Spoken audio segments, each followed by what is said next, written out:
Hey, New Jersey, Valentine's Day is just 1 week away. And to all the fellas out there, I got to say, I know how it feels to be scrambling for some awesome plans that will impress that special someone and leave you with lasting memories for years to come. Well, this year, the Mainland Kitchen and Pub in Manahawkin has you covered, and we are giving away a gift card to an awesome night out. The Mainland not only has great food and drinks, but the atmosphere is totally decked out for the holiday, so your special someone can get that really cute Instagram for Valentine's Day. We all know what that's like. Not only that, but they also have an attached arcade with tons of fun games that you can play to make your night out one to remember. If you'd like to be entered to win a gift card, head over to our Instagram at The Garden State. That's at The Garden State, and comment on our recent video where we visit the Mainland, and we will be announcing a winner this weekend on our Instagram story. What do we got next, Josh? Thanks, Sobes. Are you looking for a building material supplier you could trust? Reuther Building Materials has been serving New Jersey for nearly 100 years, providing top quality products and reliable delivery straight to your job site. Whether you're tackling a home project or managing a large commercial build, we've got you covered. What can we deliver for you today? Reuther experience you could build on. We visited Reuther a few months ago now, and man, it was a great time. They took us around the entire facility. We even saw how cinder blocks were made in-house. Like, I had no idea that was happening here in New Jersey. You got to check them out. You could see everything they have to offer. They have locations in Succossana and North Bergen. Visit their website, reuthermaterial.com. That's reuthermaterial.com to get more information, and you can see how you can get connected with them. Awesome people. We love them. Check them out. Hey, this is Jersey. You're listening to The Garden State. You're listening to The Garden State, the only New Jersey podcast that gives you all the news you need to hear this week. My name is Josh Sobo. I'm Josh Chomek. And I'm Jimmy Parks. We're back on this very cold, very chilly, very snowy, Very icy. February morning, February the 6th, 2025. The drive-in, guys. What a mess. Yeah. So for the listeners, we're recording today at, usually we try to do a 7 a.m. start time. Yep. So I was on the roads at 6:30. Josh, you left earlier. Yeah, I left at like 6 this morning. The roads are a disaster. Oh, yeah. I was on Route 22. I was a little nervous because Route 22 is a mess always. Mm-hmm. You know, it took it nice and slow. And so was everyone, surprisingly. And I got here, you know, no problem. You said 78 was a mess. 78, 24, all a disaster. Oof. Back roads, bad. I was on TikTok Live last night, and I had a DPW guy from Hunterdon County, like warning the whole chat, being like, stay off the roads in the morning. Give us space. It's going to be icy. Don't drive. I'm like, I'm going to my studio at 6 in the morning, bro. So some of us got to work. I love the DPW. He was just listeners. like, guys, it's going to be a mess. He's like, we got the chains on. We're ready to go. Chains? What is... Are chains illegal in New Jersey? I guess with the trucks. You know, Jimmy, let's find that out right now because I've always wondered that. Chains on tires, NJ laws. I feel like you never see them. Because there's no need for them in New Jersey. I know. New Jersey law allows tire chains on motor vehicles when roads are slippery due to snow, rain, ice, oil, Really? or So you construction. can have them. That's an AI overview, and I'm starting to realize you can't trust those.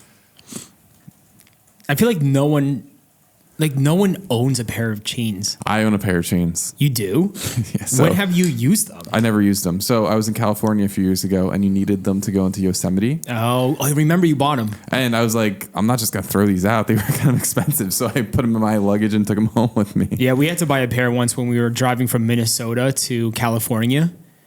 Driving up the pass in California, we needed the chains. So like one of us had to pull the trigger and buy the snow chains for our tires. And I forgot one of our friends kept them. I didn't, but they're expensive. I don't know what it is. My inner 9-year-old wants to drive my pickup truck with chains on the tires in a snowstorm. It sucks, dude. You don't want to do it. What is it about the night before a feels snowstorm? awful. Okay, follow me on this little vibe search for a second. Ooh. The night before a snowstorm, Hunterdon County DPW worker is telling you, get ready. It's going to be icy. Why does that excite me? Why does the night before a storm hearing that, I'm like, oh, let's go. It's going to be a good one. It fired me up too. When I saw the comment, I'm like, oh, this is going to be great. I'm going to wake up to some crazy weather. But I like bad weather. I don't know what it is. And I don't mean real bad weather, like people get their homes destroyed by bad weather. I mean like a couple inches of snow, and it's just nice. I Yeah, enjoy man, it. we're weird like that. It's just like it gets me so fired up when I hear like a storm is coming. And God, dude, February is storm after storm after storm. Yeah. And it's going to be pretty messy the next few weeks. I don't know if we're going to get more rain or more snow. We're always like in the in-between zone. Yeah. But get ready, Josh. It's going to be a packed one. So let's talk about the weather for New Jersey for the next few weeks, because I'm curious. I think this is something we should do more of on the podcast, because you usually have pretty good takes on the weather. So what do Thank we? you. Because I keep hearing rumblings of, hey, February's crazy. But give us a high level overview of what people should expect for February. That's the problem. Every storm is like so far out. Things change in a matter of a few days, but it just shows like we have storm system after storm system just coming in, and it's looking like I'm hopeful for next Tuesday and Wednesday. Mm-hmm. Everyone keep an eye out for Tuesday, Wednesday storm, because it looks like that might be all snow, which is nice. But then after that, it's like we're on the rain snow line for most of these models, and I don't like it.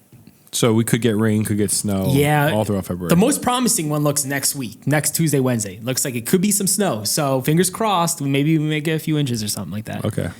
So if you hate the snow, just be ready. It's coming. But that massive blizzard still, we're on the lookout, Josh. We're looking for it and we can't find it. I know. I know. It's hard. It's hard to get a good bomb cyclone once a winter, but you can't have them every year. No. That's what makes them so special. What, we have to wait like once every 5 years for a nice bomb? I was thinking the other night, I was on Marketplace, and there's all these snowblowers for sale. And I was thinking, with the way winter has changed in New Jersey the last decade, you don't really need a snowblower anymore. Yeah. When we were kids, we'd get, I feel like every year we'd get 2 big storms. Mm-hmm. Yep. Where you get 8 inches of snow. Yeah.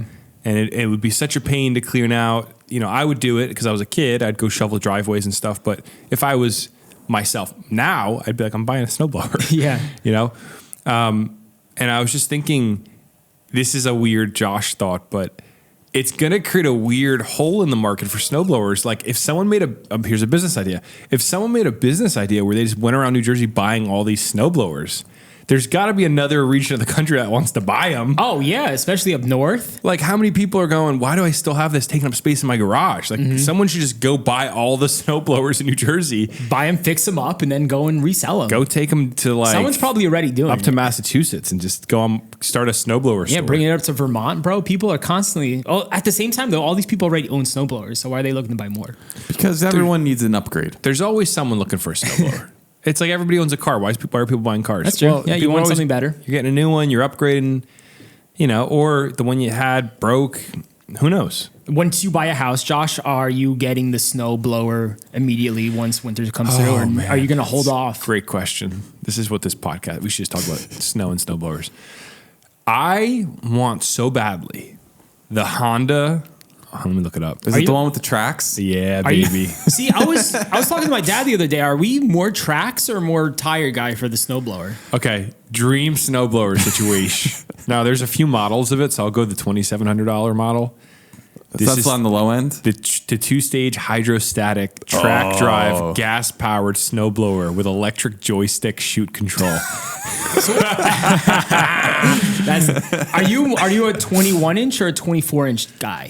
I would go 24. I go 24. You gotta go wanna get 24. You said 21 versus the extra 3 inches of snow is gonna it's gonna save you a total of 7 minutes over the. And what is it, an extra few $100 at worst? Like you got to just go big just for that one bomb cyclone. Does that come in a 36-inch model or no? I haven't done that much research, Jim, but I would imagine here's the $4,000 model. This one's a beast. That's 32 inches. Yeah, that's the model. That's pro grade. You could always Now- trust Honda for the snowblowers. I got a too. question for you. Is it one that has like you can upgrade to the cab that goes around you? No. No, you don't need the cab. I'm just asking. You're saying like the plastic sort of Yep, mhm. tent? Yeah, I think yeah. you could attach that onto this big one. But I could be wrong. That's soft. Regardless, Why do you want to get that, Jim? Come on, you I want to didn't get say covered I in wanted snow. it. I just want to know if you can upgrade to it. I think the bigger dream is just to get a little quad with a plow on the front. Oh, That's like checkmate. I feel That like is the for dream. like the dad dream. Just because you could use it all throughout the year too. You could have fun driving it around. Yeah, yard work and Yeah, you could put attachments onto it. It's not just strictly a snowblower, so you could use it for other uses. And someone listening to this podcast probably owns one. So also, it's way more fun to plow snow than blow it. Like, Yeah, I have always wanted to drive a plow. I did a few years ago. It was a dream come true. So we gotta really. Wait, but you're talking about driving a snowplow truck, Jim. Same thing. No. I think driving a snowplow truck is very different than driving a quad with a little snowplow on it because it's smaller. Blowing snow is a power move, guys. I think I'd prefer a snowblower in a 30-inch snowstorm compared to a plow. It's messier. I think we should park this conversation and we should maybe do a separate. Hey, you brought it up. You guys could do an open debate. You started it. But yeah, regardless, I'm hoping we get that storm next week, Josh. Yeah, none of this ice. Can't stand ice. It's so annoying to drive in. And also, if you have chains on your tires right now in this ice, is it really helping? Yeah, probably. I will say you're gonna rip up the roads. You have to drive like 30 miles per hour, though. Oh yeah, you can't do highway speeds. I will say my truck is very light. It was sliding all over. Yeah. And when I got on the side roads, I just put 4-wheel on because I was like, I have it. Yeah. I never want to use it. It almost feels like one of those things that I'm like, I just never want to put it on. It feels like, I don't know. I just don't. But it's made for that. I just feel like it should be reserved for like 5+ inches of snow. Yeah. Especially, with the ice, though, it's necessary. But I put it on and it was like, man. Day and night? It's amazing. It's so good. So I'm glad you're here, Josh. That's good. we made it, guys. We made it into the studio. We just talked about the weather for 10 whole minutes. That's why people always ask me like why we started the podcast, and I just said like we used to have conversations like this off air. This is literally what we talk about. And we're like, let's start a podcast. Let's just film us talking about this stuff and see what happens. We would sit and like if this was not a podcast, we would sit and talk about snowblowers and driving plow trucks any day. Yeah. Mm-hmm. And it's just we have issues, we have problems, but we found an audience, we found a lane in this world, which is good. People that could deal with it. So, guys, really quick before we do, we have a lot of mailbags this week, which is wonderful. Thank you to the listeners for calling in. That makes this podcast so much more alive. The conversation is alive. Yeah, the forum. Before we do any of that, though, I just was curious because we usually do a little recap. Anything interesting happening in your guys' worlds this past weekend? I'm leaving the podcast. Yeah, Jimmy's leaving. You're leaving? I'm leaving. This is the last episode. For like 5 weeks. I'm going on tour with our friend's band, Arizona. Really? We flip-flopped. I'm not going on this tour, so Jimmy's taking the role Someone's as photographer. Got to take my role here at home, so I've passed the reins off to Chomik. And is Jordan going to fill in for you? Have you discussed this with Jordan yet? You guys don't text. We're working on an agreement. The lawyers are involved. Good. So, I don't know, Josh. Jordan's asking for a contract extension, but I told him that you're going to have to deal with that one. Well, Jordan's on a 2-year, $40 million contract, which is I thought was good, but we'll talk to him later about it. Jimmy, that sounds fun. What's your favorite city you're going to go to? You're going to go all over America, I'm assuming, right? Yeah. I'm really excited for there's a show at the 930 Club in Washington, D.C. I've always wanted to go to the 930 Club. That's the first show of tour. Yeah, first show. What's so special with the 930 Club? Honestly, it's just been a bucket list place. I've just always heard about it my whole life. Really excited for the Fox Theater in Oakland. That's a very beautiful venue. But there's a few spots we have off days in like Las Cruces, New Mexico. Never been there, so check that off the list. Going to Louisiana. Fox Theater has the best green rooms. It's such a beautiful venue. Gorgeous. In the middle of Oakland. So it's not even San Fran. Well, that's fun. When do you leave? A week from today. No, you leave on Tuesday night. So next time you're going to be on the podcast, it'll be April. No, March. End of March? Yeah. Okay. Well, maybe it's only 5 weeks. I was thinking 7 weeks. Maybe call into the mailbag, update us like midway through tour, or even like call us live when we're filming. You'll know when we're filming. Yeah, definitely. We'd love to hear an update. I'm going to miss it. I've done the last 3 tours with Arizona, went around the country 3 times, and it was tough doing the podcast on the road. And, we'd all discuss that, and I'm happy that I'm going to miss the boys. I'm going to miss the boys this run, but I'm also happy to be home. And I'll be here on the podcast. So there's no place like home. No, it's cool to travel the country on a bus tour. Yeah, it's like not many people could say they've done that, but so it's an honor to be able to do that. But yeah, so much going on here at home, and I can't leave Jersey, so I'm happy to be here. She'll be sticking around with me. Oh yeah, Chumwick, any weekend recap? Anything? We went to the mainland, so that was cool. Friday. Oh yeah, down. Where's that? That's in Stafford, Manahawkin. We went to Manahawkin. Yeah, we went down to the mainland. We shot a little piece at the Mainland bar and restaurant down Friday night. Jordan, Liv, Jimmy, myself. We had a good time. It was good food, good people, good environment, really cool spots.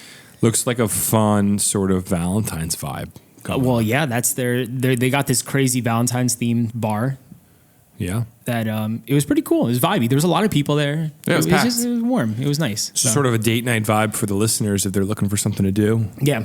Bar and arcade. Yeah, if you're down south, like check it out. It's really good food. We got like just a ton of apps, family style. We just went in, then we hit the arcade right after, which is like right across. It's an interesting spot. It's like, why would you put an arcade there? I don't know, but it's really cool. Because everyone sees it going to LBI. Yeah. One road in, one road out. Yep. All the kids freak out when they see it. I kept forgetting let's go to we were arcade. right next to. Like, I'm never in Yep. the area, so it was kind of interesting. I was like, wait, we're right by the beach.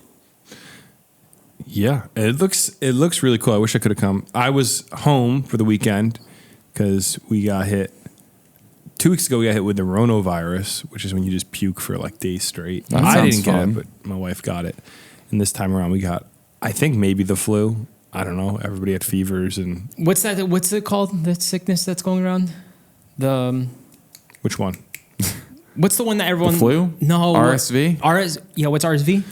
I think RSV is more of a lung thing. Okay, so it's not RSV. No, I don't think it's RSV. What's the neurovirus? Neurovirus is the stomach bug thing I was saying. Oh, that's what you said. Yeah. Got it.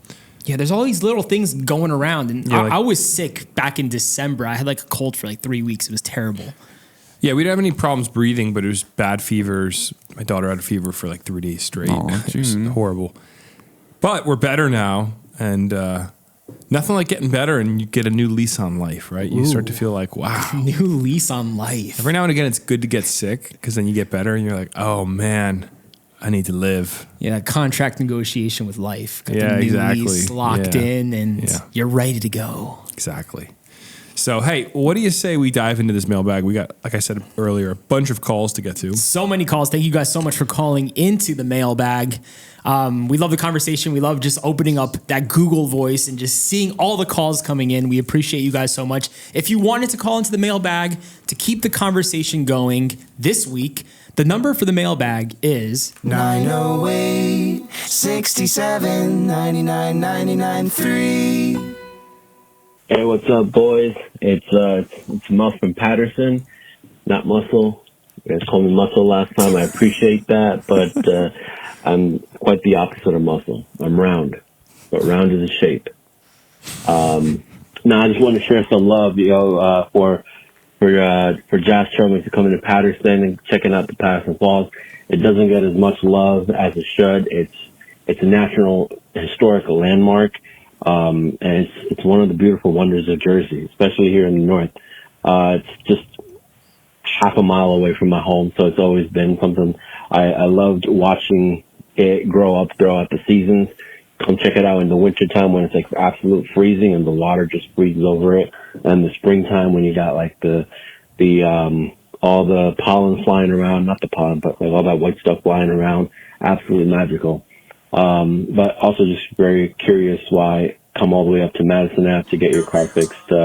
Pretty shady area. So, but I did want to leave a comment about the Blue Law. Garden State Plaza, if you go to Garden State Plaza, they do advertise now saying that they're open on Sundays for their food court, for their movie theaters, and for their, the arcade that they opened up. I think the Pinstripe or something, whatever that is. So they're advertising more and more, saying that they're open on Sundays to attract more customers. So I'm pretty sure if the county doesn't get their stuff together, Garden State Mall is going to be like, all right, we're doing this next. We're opening up our doors as well too. So being that I go there almost every week or every other week, I'm pretty sure Garden State is going to follow suit. All right, keep doing what y'all doing. Love ya. Thank you for that call, brother. Thank you, Muff. Sorry I called you Muscle, which I think was a nice nickname to give somebody. Like if you're going to mess up somebody's name, Muscle's a good name to give. And I love how Yeah. he's like, I'm round, which Yeah, is a but shape. We respect that. That is, you are in shape. But you are a he shape. said Muff this time, right? That's what I heard, Muff. Yeah, and you know what's funny is the Google the voice. quality of this Google voice, man, sometimes it's so hard to hear Yeah, people. so part of why we say things wrong is Google Voice is translating the audio into text. So I can read messages before I read along them as the person is on the call. And Yeah, this sometimes time I not picked him perfect. up as Muffin. It's Muffin and Patterson, not Muscle. It's called, and then it said, it's called me muscle last time. I appreciate that. So It sounded like muff. Yeah. But regardless, thanks, brother, for calling in. A few points there. Patterson, we talked about that last week. Patterson, New Jersey, one of the birthplaces of the Industrial Revolution. Cool. Super important to the heritage of America. And then you got the beautiful Patterson Falls. Yep. That you visited, Josh. And then he went on to talk about these blue laws up in Bergen County. And this is the hot button debate going around right now is, should we be having blue laws?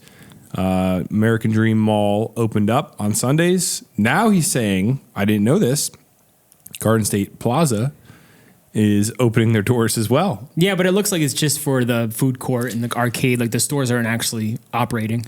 Maybe they're putting their toes in the water, though. Maybe they want to see where it goes. What do you think? Slowly. Well, they see American Dream doing it. They're like, if they're not getting in trouble, Yes. are we going to get in trouble? Well, if you own a massive mall, you'd have to think, if you're charging... So being open an extra day would impact every area of the business model. Because you're paying rent for 6 days a week, technically, right? I mean, you're paying for the full 7, but as a retail landlord, let's just say, you could go, well, now there's a whole extra day of the week you can make money. Realistically, there's more revenue coming in. You could probably justify some bump in the, like the mall has a reason to want to be open on Sundays. But it sounds like Bergen County is not nipping this quickly enough. There's a stronger force at hand here, Josh. Politics. There's someone that can't be touched, that is controlling the entire system here. We should be careful talking about this because I'm afraid one day I'm going to get my car, leaving our studio. I'm going to turn it on and it's going to blow up. You're going to turn the radio on. You're going to hit a button on the radio. Boom! I'm going to put 101.5 on it. My car's going to blow. There we go. Oh, man, that's funny. I do want to answer one thing that Muff said. He's like, why is Josh Trollman coming up to Madison Ave and Patterson to get his car fixed? And I just want to give a quick shout out to Madison Service Center, Madison Ave and Patterson. It's good people. Been going there since I started driving. I got the ties. I got the hookup. Madison Service Center. If you need your car fixed, if you live near Patterson, check out Madison Service Center. Tell them Josh Chomick sent you. This is my people. Yeah. That's all I'm going to say. We should advertise them every week. I love them. Yeah, they're good people. Take care of me. Madison Service Center. It's a cool name, too. It's on Madison Ave. It's appropriate. Madison Service Center. Yeah, but it's not like Madison's Garage, right? It's like Madison Service Center. Like, it sounds You get serviced. cooler. Who should they ask for when they go? Just say Josh Chomick sent you. That's all you're going to say. All right, cool. I love it. So it is kind of funny that you go all the way. I remember I've taken you many times. It's a 40-minute drive, but it's worth it. Yeah, you got to go to the right people. Yeah, I'm not going to go to a local spot that I don't know anyone at, and they're just going to charge me like 3 times the price for something I don't need. Like I go to the people I trust. They take care of the car. They don't add anything that's not necessary, and they're good people. So Good. That's what it's all about, brother. that's what it's all about, baby. People. So okay, I love it. All right, let's move over to a call from Carol, another Patterson caller. It's the Patterson special. Like I say Patterson once on the podcast, and the doors are just wide open right now. Patterson loves the Garden State. Let's go. Let's see what Carol has to say. Hi, guys. This is Carol Fernando calling from Patterson, New Jersey. First-time caller, long-time listener. I love your podcast, even though I don't feel like I'm your demographic, being that like I'm a 51 Latina lady from Patterson. But I appreciate all the fun information I've been learning about Mid-Jersey and South Jersey and parts of Jersey that I didn't even know existed. And I was born in Bergen County. I just want to say thank you for the Patterson Falls shout-outs. I'm just listening right now to the podcast, and finally, Patterson, I'm feeling seen. Patterson gets a bad rap because, yes, of course, for all the reasons sometimes that it should. But as somebody who was born in Patterson, even though I grew up in Bergen County, there's just so much history there. Like the textile mills, the Industrial Revolution, like Patterson just had a big part in that. I live in an old textile mill that got converted to lofts in Patterson. That's a nice part of Patterson. But just talking about the falls, my mom just made fun of me my entire life because anytime somebody would come visit, whether it was my friends from Boston, people from Peru, like wherever anybody came, I always took them to the Patterson Falls. My mom was like, "Oh my God, I can't believe you take everybody there." I'm like, "What are you talking about?" There is a beautiful waterfall, like in the middle of the hood. Like, just, that is just crazy. And, you know, again, I was born, you know, in the part of Jersey. So thank you for talking about the falls and Patterson's rich history. And I wish more people would visit the Patterson Falls, especially if you've been going, you've seen what the mayor has been doing. Just, it's beautiful. And the festivals that they did over the summer, like, just the space is really great. Everything that they've done with it to make it nicer. So thanks, guys, for talking about a little bit of North Jersey. We appreciate it. Thank you, Carol. Awesome call. Hey, Carol, I want to correct one thing you said.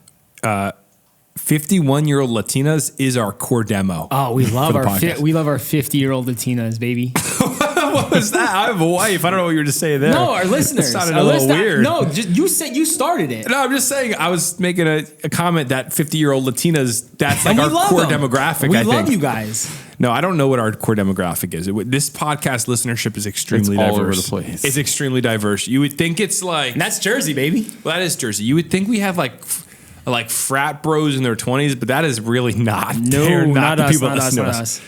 It's a good mix. We have moms. We have Dads.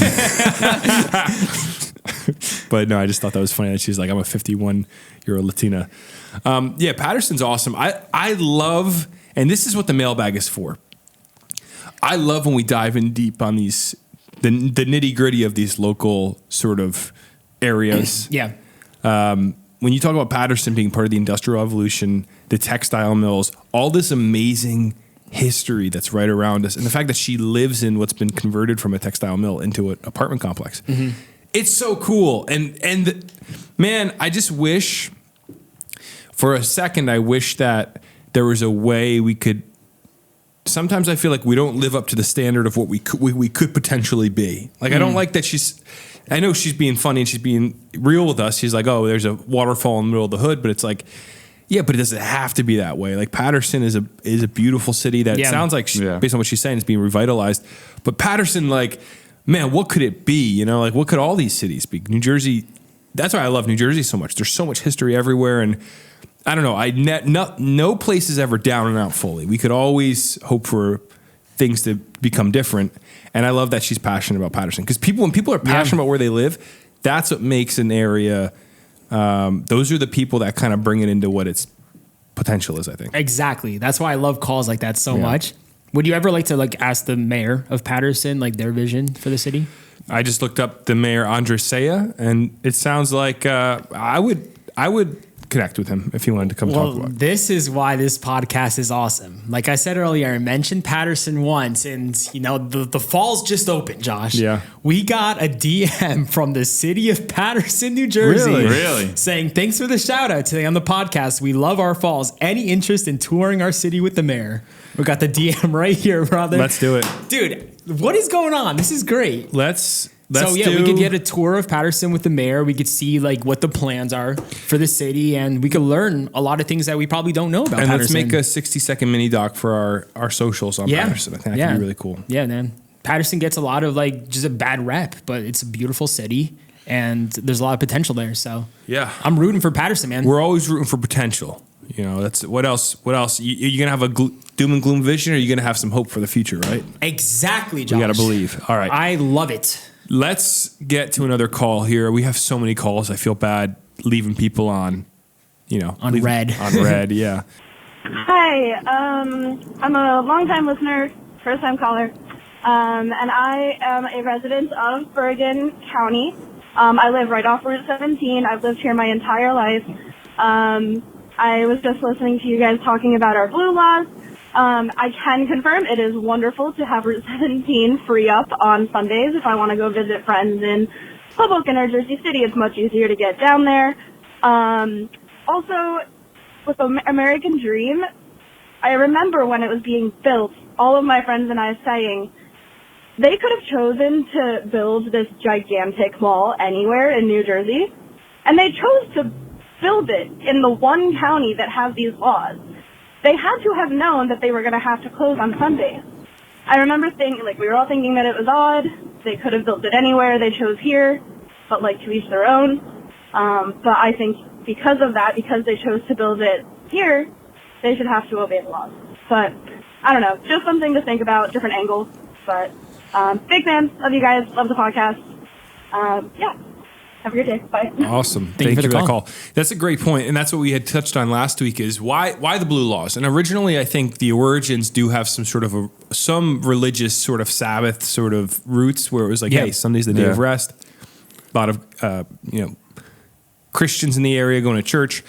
And now it's kind of converted into, I think, it's morphed into this thing where Route 17 is empty. Quiet. And people like compared to like how crazy still, it is. I guess you could still make, maybe that was part of the conjunction, like the creation was the Sabbath sort of, well, things are quiet, it's rest, spend time with family. And I could imagine living, she said, off Route 17.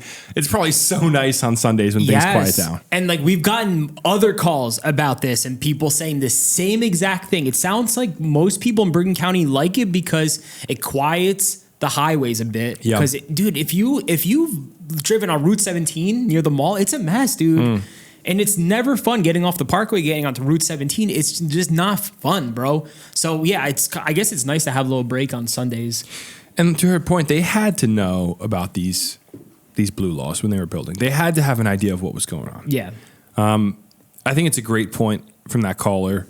And I think American Dream has to abide by the local laws. They can't, there's no exceptions. And no, exactly. And I think that leads into, we'll do one more call. There's someone that kind of brings up that point in this next call. Okay. What's going on, guys? Love the podcast. Been listening for a while. Been living in Bergen County for most of my life. I'm calling in about the mall over here, the American Dream, which most of us here hate. There's so many malls that exist already. And living in Bergen County, as you guys discussed, is already chaotic. And a day of rest seems like something that we all need. There's crazy amounts of like road rage and whatnot. It seems like there's got to be someone that knows someone that's allowing this to happen, because any other business would have been shut down. I mean, I know like even the blue laws have affected like gyms and stuff like that for them not to function certain hours, or maybe that's just Paramus. But anyway, that's my thoughts. Thanks, guys. Yeah, another interesting take there. I think that we should lean into this we should put some pressure on the American Dream Mall. Yeah. And just see if we can get to the bottom of this, because I'm curious now. Here's where things get weird. I've heard, he mentioned Paramus. I've heard personally, and I've said this before on the podcast, Paramus is a stepping stone city. Apparently, it's a great city. If you want to dive into larger politics, Paramus is a great place to be, because so much goes on there economically. There's so much money flowing through Paramus that if you can get a foothold in, then it's a really great, like if you wanted to become a senator or whatever, like it's a great place to be. You get a lot of, there's just a lot of power to Paramus because of Route 17. So you would think, this is New Jersey. There's always some shady political stuff happening.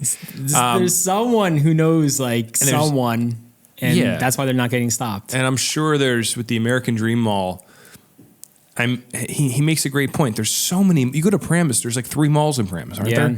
Yeah, there's a Paramus Park Mall. There's Garden State Plaza. And then what's the other one? Or is that American just the 2 of them? Dream? Like that's the big 3, I think. There's probably one more. So you would think that at that point, that there would be some level of, I don't know, I could see how people are frustrated with it, is what I'm getting at. And it sounds like the American Dream is just kind of doing their own thing. They're like, we're going to do whatever we want. And maybe the city is afraid to push back. I don't know. Or maybe they're getting greased. Their palms are getting greased a little bit. That's the thing. Like, we got to check in like 6 months from now to see if anything actually changed or happened. But like, what I don't like is like if a small business tried opening, they get shut down immediately. Yeah. Well, that's I think a great point in all of this is you can't have these special rules for a massive mall that's worth billions, $1 billion or whatever the American Dream is worth, and then have different rules for your mom and pop shop up the road. I will say Route 17 has so many stores. It's overwhelming to me when I go up it every time. Yeah. They have every store imaginable. I know. I was driving on it 2 weeks ago, and I'm like, Boot Barn. Like, there's a Boot Barn on Route 7. Like, what are people getting, cowboy boots? Right? Is that what Boot Barn is? I've never been to Boot Barn. I just remember driving. There's just and there's a million car dealerships. Every car you could imagine you can get on Route 17. Like a Ferrari to a Honda. Like, they have it all. LL Bean. Like, it's everything is on Route 17. Every type of food. Shout out Juicy Platters on 17. Oh, Juicy Platters. Gotta love Juicy Platters. So I just feel in all this that there needs to be a serious conversation. I think to this gentleman's point, the day of rest seems like a good move. I wouldn't mind, and this is going to be, that kid a few weeks ago was like, you're becoming an old man. Remember he said that? Yep. This is where I'll be an old man. I wouldn't mind these blue collar, I'm sorry. What is it? Blue laws. Blue laws in other counties as well. I think it's great. Like you said, you don't live too far from Short Hills Mall. Like, would you imagine Route 24 with the Short Hills Malls closed on Sunday? Like, that'd probably quiet it up a bit. It would be nice. It would be really nice to force people to relax. Do you guys shop on Sundays? Like, as a family, do you go out? Like, in the Sunday afternoon, would you go to the mall? Or, like, do you get any shopping done Sunday or not really? Not really. If we're going to do something, we prep our groceries. So, like, sometimes we'll do the ShopRite pickup thing. Okay. Sunday night we prep it, and then Monday morning my wife goes and gets them. Oh, so you just like order on the app or Sometimes whatever? you do that because with the baby, it's hard for her to shop with the baby. Sometimes she can be crazy. How easy is that, by the way? Is it like, I always see like them packing orders for people. When it's good, it's great. When it's bad, it's horrendous. As in like they're getting the wrong products for you? No, like they never do that. They'll replace products but when it's good, they bring them out immediately. You park, you click the thing on your phone or whatever my wife does, text them, and they bring them out in bags to you. Sometimes it takes like 40 minutes, and you're like, what? That happened to her the other day. I might as well just went inside myself. Yeah, it took like 30 minutes. There's 3 people there, and one guy goes, I might as well. He's like, I'm here. I might as well just go get my groceries myself. And she was. Oh, so it wasn't just her. Yeah, there's other people that were furious. So that does I wonder happen. if it's like short staffed or whatever. I don't know. But regardless, we'll see what happens with the blue laws. Let's dive in deeper, guys, this week. Let's do some research and try to get connected with whoever we can to figure out what's going on. See who the powerhouse is here. See what family we gotta go talk to. All right, let's dive into some news. We have 4 stories for this week that are all fairly interesting. And I think the listeners are going to enjoy. So let's get into it. So New Jersey now requires 50 supervised hours of driving in order for a new driver to obtain their license. I think it's a good idea. You think this is good? Yeah. Okay. What I'm curious. why? What do you think? I don't disagree with you. I'm just curious. Because New Jersey has crazy roads. As my good friend Josh Chomick once said, if you can drive on the New Jersey Turnpike, you can drive on any road in the country. So You said that? Yeah. I mean, I think the Turnpike is one of the easier roads to drive. We're going to now call Maybe that. it was Route 22. I don't know. It was some New Jersey road. Maybe Route 22. We're going to now call that the Josh Chomick driving law. Yeah. Okay. If you can drive here, you can drive anywhere. No, There but you go. I've driven all across the country, and I would agree with that. If you can drive in New Jersey, New York, you can drive anywhere. Yeah, I'd agree.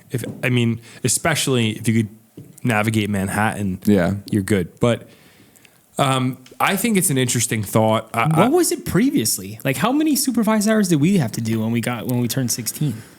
Because you had to do like your 6 hours with an instructor. Yep. But then I think after your 6 hours, you just had to wait until you turn 17. Then you can get your license, right? No.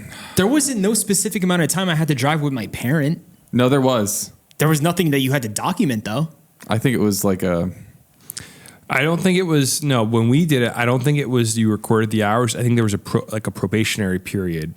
Almost it was like at least 6 months. You get your permit. 6 months. You get your permit, and then because you get your permit at like 16 or 16 and a half, whatever 16. it is. Yeah.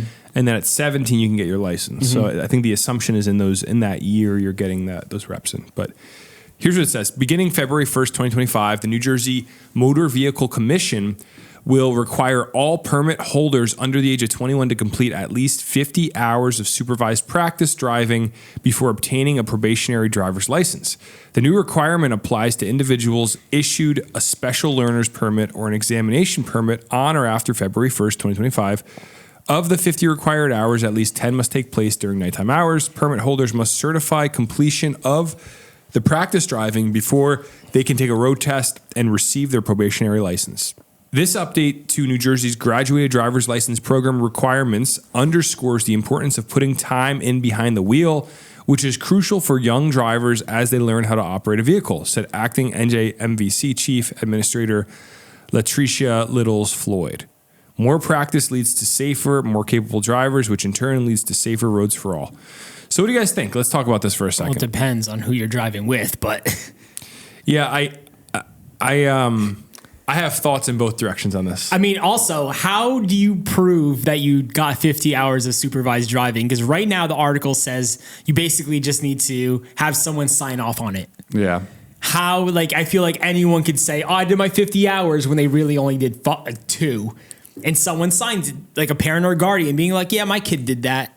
Let them get their license. Well, I think a few things are at work here. I think we know young people, they're green, they're more fresh to the road, you know, so you got to be concerned about their safety. Obviously, I made some wild driving errors as a young lad because I was a young man driving too fast, and but I never, you know. I think everyone does, though. But what I will say is I think the greater concern is because I don't think 50 hours is going to make you a comfortable driver. Honestly, I think that sounds good. I mean, it's going to help, I'm sure, but are people actually going to do it? To Josh's point, I don't think so. I think the greater concern is the phones. We talked about this a few weeks ago. We have TikTok brain, you know, especially this young generation coming up, not to sound like an old man to our buddy a few weeks ago's call, but I think it's very hard to have a safe, you know, it's not conducive to a safe society where people are driving on the roads being respectful to other drivers if everyone's on their phone. Yeah. You know, everybody. And I do think, you know, there's that old cheesy saying, hard times create strong men. Have you heard this? Strong men create good times create weak men. I really feel like we're in the weak men era of this because it just feels like we need to have a strong next generation of kids that can handle themselves. And I'm not saying this makes them weak, but it does feel like, and maybe this is warranted because of the COVID stuff. I mean, these kids, they are a different generation. They went through different stuff than other people had to go through. But there's a part of me that feels like part of being a responsible adult is learning to pay attention on the road, do your thing. And I don't know that this is going to make any difference. I don't think it hurts, but I don't think it's going to make a difference. Yeah. Like 50, like you said, 50 hours is not going to change. And also, like, it depends on what road you're driving on and what time of day. And like, there's always accidents no matter where you're driving in Jersey. So like, I feel like you just always have to pay attention and be aware and be off that phone. Yeah. What else did it say, Josh? So this requirement was signed into law by Governor Phil Murphy on January 8th, and driving schools and high school driver education programs will be informed of the changes separately. So, and then give me that one more note that you had above it, because that was pretty interesting about the 21, that paragraph. This right here? Yeah. So it says the New Jersey MVC will not begin processing certification forms until August 1st, 2025, due to a 6-month waiting period required before permit holders can take their road test. The new rule does not apply to permit holders who receive their permits before February 1st, 2025, or applicants aged 21 or older. So if you're over 21, like say you're 22, you're trying to get your license, these 50 hours don't apply to you. That's what that's saying, correct? Yeah, if you're over 21, you don't have to do it. But here's I think what I'm trying to formulate the thought around what about this is bothering me, because I think safer drivers is great. Kids getting experience is great. I just feel like we are making, when you're 18, you're an adult. Yeah. You can go die in a foreign land for our nation when you're 18. This is like the classic, the alcohol thing. That's a whole nother conversation. But whether you like it or not, 18, you're a legal adult. So 18 to 21, I guess I want to know why that jump right there. What is the data behind that? Are we seeing an uptick in 18, 19-year-old crashes? Are we saying, hey, their brain's not developed? Like, give me the argument beyond just, hey, we're going to... Because I think... Oh, about the 50 hours being under 21, you're saying? I mean, like, if I'm 20, I got to do 50 hours, but I'm 21, I don't have... That seems kind of silly. Yeah. Maybe there is an uptick. Maybe these young kids are on their phones and there's more accidents. Who knows? That's fine, but, I mean, we talked about this. Go down any highway in New Jersey and look around you. People are on their phones. Oh, yeah, everyone is. It's, like, crazy. Yeah. So... I don't know. I think hopefully it keeps kids safer. I don't want to see more kids die in car my recommendation crashes. for all the young listeners out there, if you're not even 17 yet, you don't have your license, get your permit at 16. Get it at 16. Handle the 6 months of driving with a parent or guardian. With your dad. Yeah, with your dad for like... Because you know what happens when you drive with your mom? Oh, gosh. I still get yelled at if I She drive grabs with my the mom. thing. Still. Did your mom ever do that? My mom still does that. If I have to drive her, like, I'm in my 30s now, and she's just like, if I go 5 miles per over the speed limit, she's like, Josh, please stop. I was like, what? And you're young. You want to drive with someone that's not going to freak you out. That made me more nervous. My dad, meanwhile, I'll never forget the first time with my permit, my dad let me drive. I was in New York with him on a Saturday. And he goes, "Oh, you're driving in New York?" Well, he was driving. Oh. He's like, "All right, we're going home. You want to take the wheel?" And I'm like, "Really?" And he's like, "Yeah." I was 16. Was that an excited really, or was it like scared. a nervous really? I was super scared. Went through the Lincoln Tunnel and went home. And it was good because he like trusted me. He was like, "You're good. You'll figure it out." Yeah. Which I think is the point. Like if you're afraid, it's almost like good. You're in a good spot there. You should be kind of fearful of the road. You don't want to be anxious, but you want to. It's like a righteous sort of respect for the fact that you're dealing with people's lives. And I made it home. It was terrifying, but he pushed me to do it. He was like, "Just do it. You can do it." And I think that's important. No offense to the moms listening to this, but I think I was more scared with my mom than with my dad. I'll never forget my scariest moment when I was 16 learning to drive. I was with my parents. My dad was in the front seat, was merging onto the parkway for the first time. And merging at first was terrifying. I was slowing down, and my dad was like, "The key is never slow down, always speed up, and the merge will be easy." And then I got right onto the parkway. I stepped on it, and I merged right in. And then from that point forward, driving was easy. Is history. The rest is history. People, and I see that every single day, people are slowing down to merge onto like a highway. It's like, dude, you're going to get into an accident slowing down. Just speed up. You're going to be fine. And just like zip right in. When people slow down for the merge. Because they're trying to be safe, but at the end of the day, they're being dangerous. Yeah, it's more dangerous for them. I hate when people do nice. That thought changed my perspective for life. Well, when people do nice things on the road that are dangerous. Which are legal. Yeah, right? illegal. Like when you're driving the opposite way and they stop traffic and they're telling you to go across and you're like, "No, that's against the law." Yeah, like and you're you going to could cause hate an that. accident. You could T-bone me and I would be in trouble. Yep. You know what I mean? Like I don't want you to be nice to me. I literally just want you to drive safely. Yep. That's all I care about. And then in return, they end up getting mad at you because they think that you're being the pain and you're in the wrong, and then everyone starts getting mad at each other. So did I ever tell a story on this podcast about when I was doing my driving hours? No. Maybe. I don't remember. Okay. So my first day driving, I was with my driving instructor. We were on Route 1, and I think it was like a 3-hour lesson, right? So like this is like hour 1.5 into this lesson. All of a sudden, we didn't know each other, right? So we talked for a little bit. Then there's like silence, and then I'm just driving on Route 1, mind my own business. The guy starts snoring in the passenger seat. Oh, maybe you did tell me this. That's amazing. So, yeah. He fell asleep? He fell asleep. So I was like, I don't know where I am. I'm like, I'm just going to keep driving until this guy wakes up. And how far did you get? I was like by Rutgers somewhere. I might have been Route 18, actually. That's awesome. But yeah, so it was crazy. And then I just remember at the end of that like lesson, we were coming back onto Parkway somewhere, and there was just this sign that's like heavy merge ahead, and I'm like, ugh. Yeah. But, the sign freaked you out. You should have just kept going with him. And Heavy seen if merge. you could end up in like Florida. Yeah. Was he great. old? I wouldn't say he's super old. He's probably like in his 50s. That's a great gig, man. What a good side hustle. Imagine just getting paid to sleep, and he's putting his life in your hands. Literally. A 16-year-old. Yeah. It's great. All right, let's keep moving here. We got a few more stories. This is a good one. In West Long Branch, New Jersey, a heroic police officer rescued an 11-year-old boy who fell through the ice on Franklin Lake. These ice stories are freaky, man. Yeah, they're very scary. You and got to know before you walk onto a lake if it's thick or not. Yeah, I mean, I see both sides where I like the idea that kids could go ice skating on their local lake. Yeah, it's cool. But you need to do the proper research to know that the ice is thick enough. Drill that ice, baby. You know, I think you need to. It's like this is one of those situations from a world gone by where kids used to fall through ice. So now no towns let you ice skate. Mm-hmm. Like all these towns we grew up in have these great little ponds, like Cranford with Nobahegan Park, and Westfield has that lake.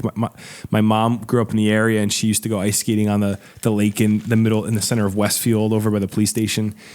And that stuff doesn't exist anymore because of, I think, people didn't take proper precautions, and people fall through the ice. So here we have an 11-year-old boy doing what I think all of us at some point in our life did. Did you guys do this? Always. Walk on ice? Oh, yeah. 100%. I even walked on ice whenever I could. Yeah, I would do the I same. would go on the reservoir like all the time. So this is out of West Long Branch, like I said. A police officer in New Jersey rescued a child who somehow became stranded in the middle of a lake and fell through the ice. Monday afternoon, resident a resident reported that an 11-year-old boy had fallen through the ice at Franklin Lake. West Long Branch patrolman Dave Brzezowski arrived to find the child stranded in the middle of the lake. Terrifying. The officer is highly trained in water rescues, as he is a water safety instructor for the Monmouth County Police Academy and was a lifeguard growing up, which is It's perfect that he was available. He was ready to go. Yeah, what a miracle. He entered the frigid water and successfully rescued the boy. It was a daring decision with little time to spare. The patrolman went beyond the call of duty to rescue a boy from a freezing Franklin Lake. A nearby resident had some rope to make sure the officer did not go under while trying to grab the boy. There's a quote here from him. He says, "As I was making my way to the kid in the water, I didn't know if he could potentially go under. And if he went under the ice, I knew I would have to go get him. So I had the rope attached so I could be pulled back if I had to go under," which is smart. The murky water varies in depth from 4 feet to 7 feet. So it was a good thing that it wasn't deep. It looked like he was only up to probably his waist or like his chest in water. Yeah. So like the area the boy was in, like it was walkable. So like that's why if it was deep, this would be a way scarier story. Yeah. So thank God it wasn't that deep. The kid was all right. And there's a photo of the officer. If you scroll down, I think like you could see him like smiling afterwards. Like he's kind of just soaked, but like what a hero, man. That's such a cool story. It's great. It's great. And it's a good lesson for the parents at home. You got to know what your kids are doing with, if you live near a pond. I will say, if you have a son between the age of 8 and 14 and he's hanging out with his friends outside, you know, if you live near somewhere with a lake, I can guarantee you he's walking on ice. I could just guarantee it. And January was so cold. Yeah, everything like, froze over. Everything froze over, but like you just don't know like if the ice is like an inch thick or it's like a 5 inches thick. Like you have to check these things. You can't risk it at all. It's too dangerous. Especially if that lake was like 10 feet deep and the kid goes under and like you get stuck under the ice, you're gonna die. So thank God that was only 4 to 7 feet.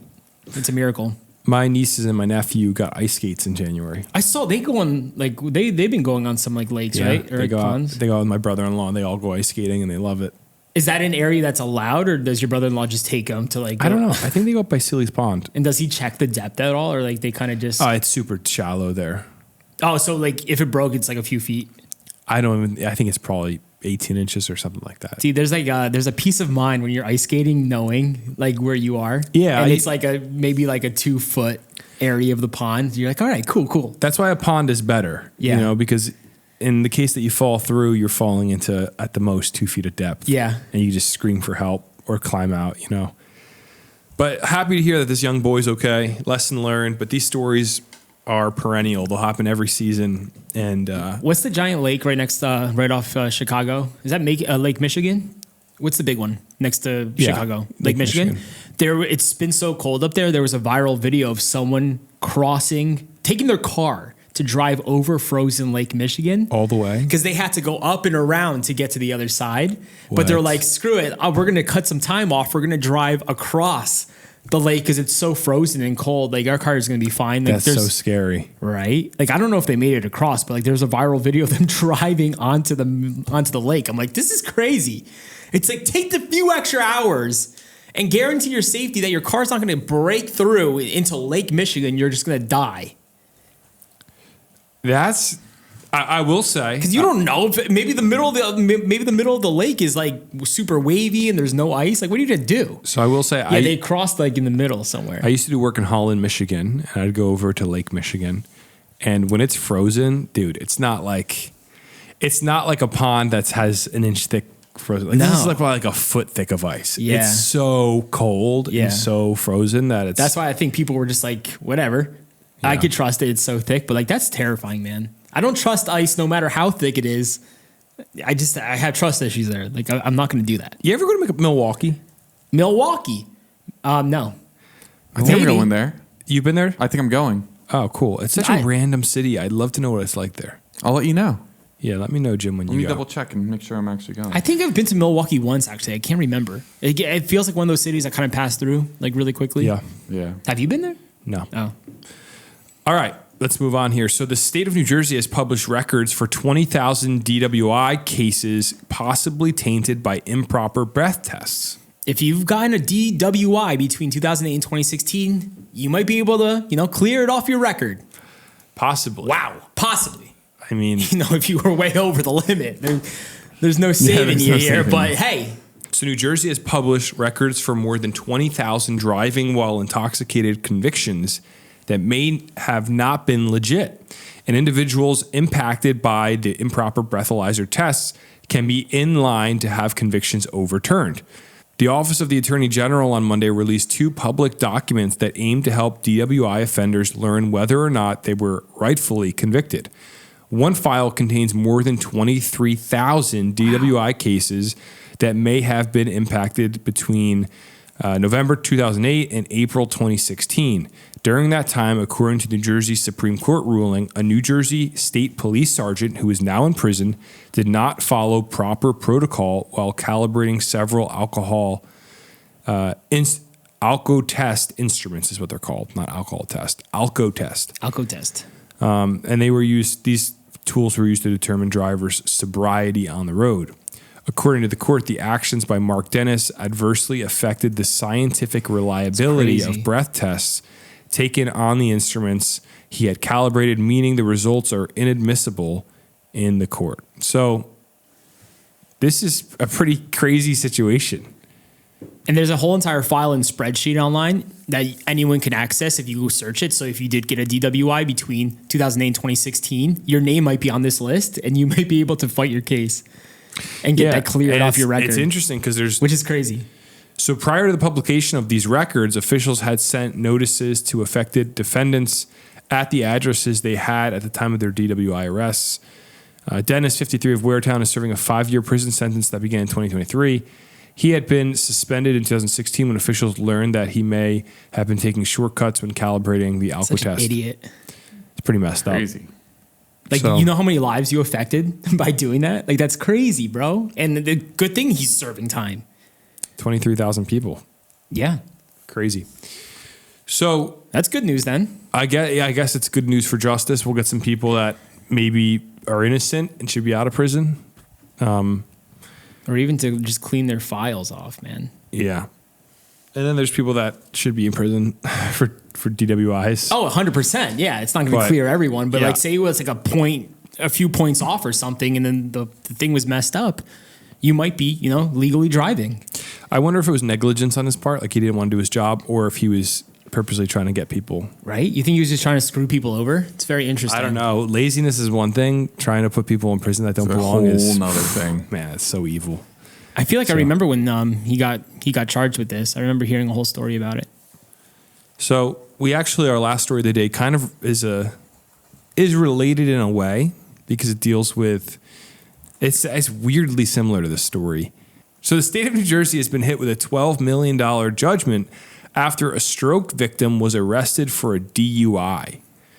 I'd be so mad if I was having a stroke and then they were like, "Now you're having a DUI, bud. Yeah. Get in the back of the car." Yeah, this is a very sad situation. This is from the New Jersey Monitor. They do actually great reporting. A lot of their stories are very interesting. An Essex County jury has handed down an $11.5 million verdict against a New Jersey State Police trooper who mistook a motorist's stroke for inebriation and arrested her, delaying medical treatment so long that she's now permanently disabled. Oh my God. So Cheryl Rhines of Jersey City was on her way to work in October 2017 when she began feeling ill and pulled over to the shoulder of a highway in Newark, according to the lawsuit her mother later filed. The responding state trooper, this girl, Jennifer Albuja, not sure how to say that last name, misinterpreted Rhines' failure to respond to commands, communicate coherently, or stand upright as intoxication, even though the officer found no smell or sign of substance use, and Rhines had facial drooping and other signs of a stroke. Wow. She was dressed in business attire at 8 a.m. on a weekday and had no prior offenses, her lawsuit says. So this sounds crazy, like dude. it just sounds tragic. Yeah. On every front. Yeah. Imagine just so- going to work and then you're dealing with a stroke and then you get charged with it. I can't imagine that. Yeah, get So arrested. the officer failed to get Ryan's treatment at a hospital 5 minutes away and instead searched her car and hauled her handcuffed to the state police's Somerville station, delaying treatment by 2.5 hours, according to the complaint. A sergeant at the station finally called EMTs, but troopers still left Ryan shackled on the floor, even though they determined she was in medical distress. Her attorney, Dennis M. Donnelly, told the New Jersey Monitor. I don't think the jury liked that very much, he said. So Donnelly attributed the botched police response to state troopers' us versus them militaristic mentality, saying they approached their job as warriors instead of guardians. They see everybody in the public as a danger, Donnelly said. They treated this woman like she was a criminal when she was helpless. Couldn't the woman have just been like, I think I'm having a medical emergency? Well, it sounds like she was like, she was incapacitated. Yeah, I think when you're having a stroke, you don't really know what's going on around you. Yeah, it sounds you like kind of get like tunnel visions. Yeah. So let's give this poor woman. Let's give the most charitable take all around that we can here, while also holding to a standard of right and wrong. This sounds tragic on every front. It sounds like, especially because she's like cop, she's disabled now. She's permanently disabled. It sounds like the cop was brand new, probably poorly trained at her job, and is looking at this lady thinking she's drunk on the side of a highway. The cop could have been doing their job and trying, like you said, try doing the best job they possibly could, and just got confused. I don't know the situation and what it looked like. Right at the end of the day, the police officers aren't like medical professionals, and I don't know what kind of training they do get in this, but you have to figure. I would love to talk to a cop and see if you pull somebody over that's heavily inebriated like that. Is the law you just arrest them, you take them in, or you call EMTs? I mean, like I would imagine you have to call an ambulance, but I don't know, because I feel like in any case where you're, and again, we're going to sound ignorant because we're not cops. Yeah. Any case where you're inebriated, I'd imagine there's risk on the side of the police officer. How drunk are they? Yeah. What if they drink way too, where they're way over the legal limit, and they've drunk themselves into a stupor, and it could go really bad. Who knows? But regardless, I think the lawyer, he dives into that us versus them sort of mentality. It was 8 a.m. and she didn't smell a lick of alcohol. Yeah. So that should have helped her kind of figure out what's going on here. Yeah. Because most people are not drinking at 8 a.m. Well, and driving. Going to work, Josh. Come on. Maybe some people are, but come on. No, I think there are a lot of people that drink on their way to work. Really? Absolutely. Oh, absolutely. You think so? Yeah, 1,000%. But I don't think they drink themselves into a stupor. You know what I mean? Like, I think there are all around us, there are alcoholics drinking. I know. I was talking to someone the other day, and their boss pours a handle of vodka in their coffee every morning. So it's like, and they can't do anything about it. But they know. So I'm not. So clearly, this lawsuit needs to be. This poor woman's life is ruined. So I'm not saying in any way that what this cop did was right. It just feels like tragic on every. To me, that's the only thing I can think. It's just it's terrible. It's really sad. And maybe this is where we border on super ignorant, because I don't know what the training procedures are for. And the police cop officers. Probably feels awful after. Well, her life is ruined. I mean, her life is ruined too. I don't know. Can you even be a cop after they pay out a $12 million lawsuit? It's probably ruined. But regardless, the victim here is the woman that was she was just a regular citizen trying to get to work, having a stroke. It's just, I don't know. This is tragic, no matter how you look at it. So an $11.5 million payout is unusually high for lawsuits filed against the state in 2023, when the state paid out $121 million to settle 364 claims. Only 23 resulted in payouts of over $1 million, according to a recent New Jersey Monitor analysis. So it's a lot of money to be paid out. Does this say is her whole entire body like paralyzed, or like what do they mean when they say permanently disabled? So it says Ryan spent nearly 2 weeks in the hospital, another month in a rehab center. Her lawsuit says, now 56, she had to leave her job as an event planner and move in with her mother in Nashville because she's unable to speak or understand what people say to her. No, that's horrible. That's just a language disorder called global aphasia that's caused by stroke-related brain damage. I want to cry. Like, her that's work, terrible. life, and her abilities to live as a normal human being are over, he said. It's terrible. So this is why being good at your job is so important. Yeah. You can't be a cop and we just talked about a cop that was being lazy or negligent. I mean, I guess that's the same thing, lazy or negligence. Lazy or intentionally malicious, I should say. Yeah. And now we're talking about a cop that is looking at a lady that's having a stroke and thinks she's drunk.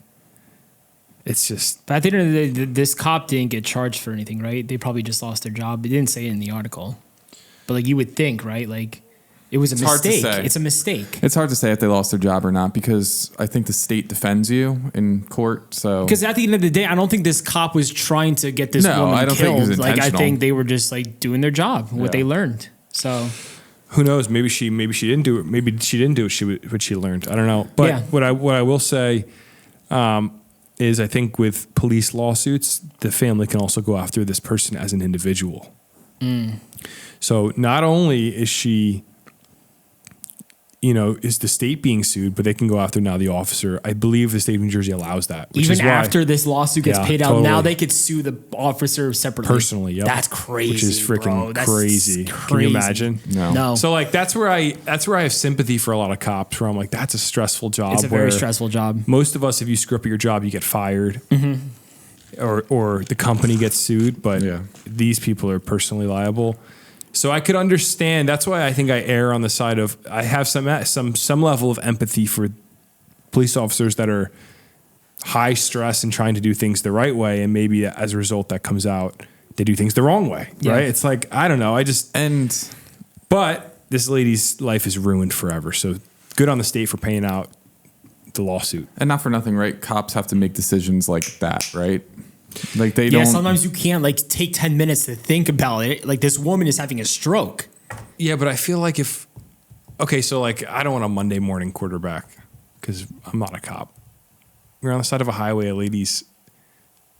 I don't know what this is. I wish we could see the body cam footage. Yeah. I feel like that's inappropriate knowing that this lady's disabled now. It'd be a little eerie to watch, but I would love to know what the deeper details of the situation. Regardless, heartbreaking. Yeah. Very heartbreaking story to end the podcast today. Yeah, we had to end on a low note. Ooh. But I don't know. I don't know that there's a high note for this lady. I hope that she has some inner peace as she lives with her mom in Nashville. Yeah. And maybe there's some sort of cure down the road that we don't know about. Maybe the money can help with rehab. Yes. Yeah. But there's years in life that are going to be damaged as a result. So, and to the officer, I'm sure a lesson was learned, but I don't know what happens next if the officer's on. Did it say the officer's name in the article or no? It did say the officer's name. Can you Google that name really quickly and see if there's any update? I mean, I know personally, I probably would not be a police officer anymore after that. I don't think I could. I mean, yeah, even you might want to just step down. Yeah. Seems like she was an athlete. I don't want to dox this girl. Yeah. I know here. Sure. Wow. Yeah, I wonder if like she's still doing her thing or not. So, regardless, sad situation. Sad. Well, how about those snowblowers though, boys? Back to the Hondas. We got to get out of here, guys. It's still icing out there. Yeah. Right now, it's actually turning more from sleet into ice. So they say until like 10 a.m. it's going to be like the nastiest. Okay. So, well, hey everybody, thanks for always supporting us and listening. We love our mailbag callers. And if we don't get to your call, no offense, it's nothing against you. There's just only so many we can listen to. We tried to get more in. I'm glad we did 4 today. Like I'd be down to do like 4 every episode if people keep calling in. My dad was like, "You got to do more mailbags. People like the mailbags." I ran into your dad yesterday. Oh, really? At the post office. I was dropping off merch orders. I was walking out the door, and who do I see? I see your pops, dude. What'd he say? No, we were just talking. It's always a breath of fresh air to see your dad. He's a man. Hey, we got to. And I'm glad he listens to the podcast. He likes the podcast. Yeah, he's a big fan. So thank you to everybody for listening, and we'll be back next week as always. Without Jimmy, with Jordan Parks filling in, but. Until then, have an amazing weekend. Enjoy the frosty weather. Ooh. Maybe watch a good movie this weekend. Relax with the fam. And stay warm. Stay warm. We'll see you next week. Thank you, guys. Later. You're listening to the Garden State.